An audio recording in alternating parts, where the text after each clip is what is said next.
var jättedålig idé. Hi everyone, I'm Sophia and I'm here with Cesar today and we're gonna talk about what we did last week in Cookin. Do you want to explain what Cookin is? So Cookin is a recipes manager app, more or less. Yeah. But it does so much more. You can ask Siri for the next instruction, so you don't have to touch your device and get it all sticky when you're getting your groove on in the kitchen. And you can schedule your meal, so you always know what's coming up. And you can browse the gallery, see what other chefs in the cooking community are making, and just getting inspired what to make next, really. Yep. Perfect. Awesome. Yeah, that's it. So the purpose of this channel is that we're just going to we're going to give you some insight on our challenges, our wins, our setbacks. Thank you. I was going to say losses. Yeah, setbacks, experiments and results and all that stuff. And also give you a look on actual, what is happening. Is it going good? Is it going bad? Etc. Just full transparency because it's just the two of us doing everything.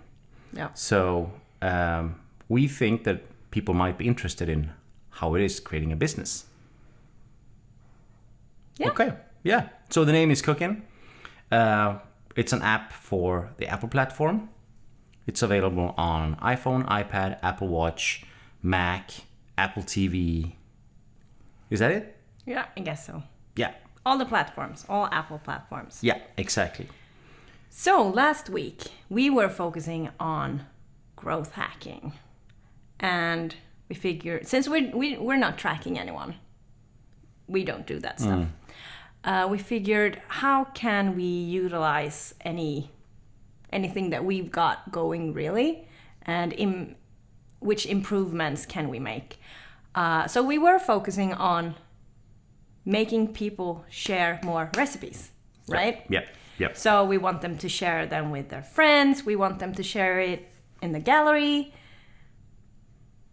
Yeah. Yeah, social media. Media. Whatever. Via email. You name it. Get it out there. Because when sharing the recipes, hopefully they can also get more people into cooking. Right? So that would be one way to gain more users and get more traction.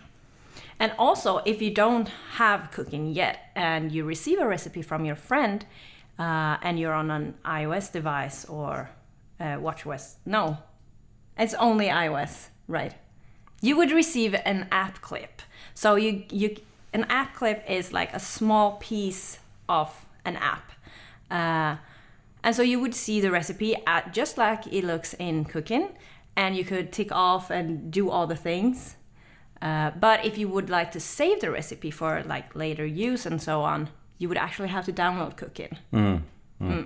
And also, so improving this app clip we already got, we added some small features like viewing more recipes from the gallery. And if you would like to save those, you would have to download Cookin. So it was like making a funnel for getting new users, really, more downloads. Yeah, and if you look on there, or maybe there, you can see an image of how the gallery looks like. We can cut that in. Yeah, Post-production. that's great. So right here or here. Depends on what's easier. Yeah, so I was focusing on improving the app clip and just shoehorning new users in. And what did you do last week? So one thing we wanted to try was, as Sophie explained, we have this gallery where users can share their recipes with the rest of the community. I was looking into getting those recipes indexed by Google last week. So that's also another way to gain more users based on already existing data. So what we needed to do was basically tell Google, hey Google, our recipes are here, please index them. And once they're indexed, they will appear on Google when people search for frittata recipe, for example. So that's what I did. And worth mentioning is that it's only recipes shared on the gallery that we're indexing. Yep. So like all your other recipes are completely private, so you don't have to worry about your secret family recipe being exposed to anyone. No, that's completely safe in the vault. Yeah. Yeah, I mean, not even we can see that. I mean, that's a great thing that separates us from a lot of competitors. Your recipes are stored on your private iCloud zone, so we cannot read your private recipes Right. anyway. We can only see what you share on the gallery. But okay. Another thing we did was that on the recipe web page, so if I send Sophia a recipe and she has a PC, for example, running Windows, and she clicks on the recipe link, she can't get the app clip, of course, and she can't get the app because she's on Windows.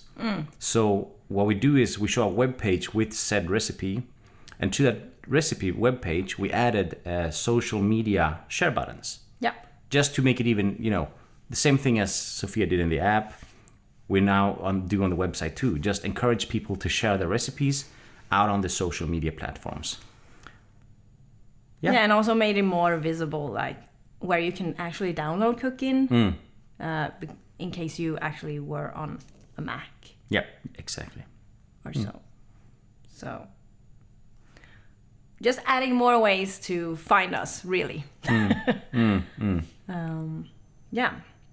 So that was our growth hack for this period. Yeah, And it lasted like 1.5 weeks, yeah, ish. approximately. And maybe we should explain what growth hack is, very short and concise. Yeah, please do. Okay. Growth hacks. Growth hacks, as we understand it, is a way to grow your user base, grow your product in any measurable way that is, growth to you, with as little effort as possible, and hopefully a very small cost. So, for example, a very bad growth hack would be to pay for a very expensive billboard out in the forest. It's going to cost us a fortune, and it's not going to give us any users. And we want to do the exact opposite of that. Yeah.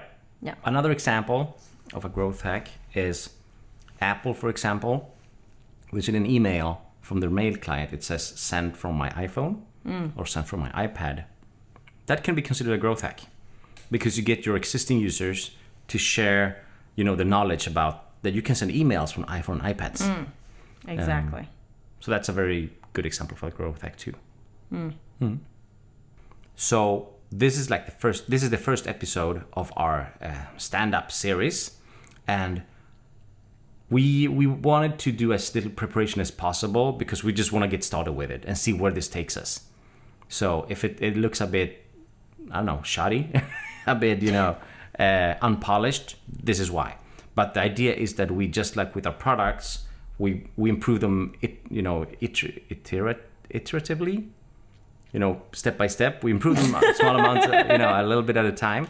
With our products, we're gonna do the same with this YouTube channel and this content.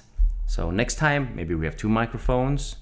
Maybe we have better soundproofing. Maybe don't promise too much. No. I'm saying maybe. Maybe we have better lighting. Who knows? Yeah. But yeah. Okay. Is that it? Yeah.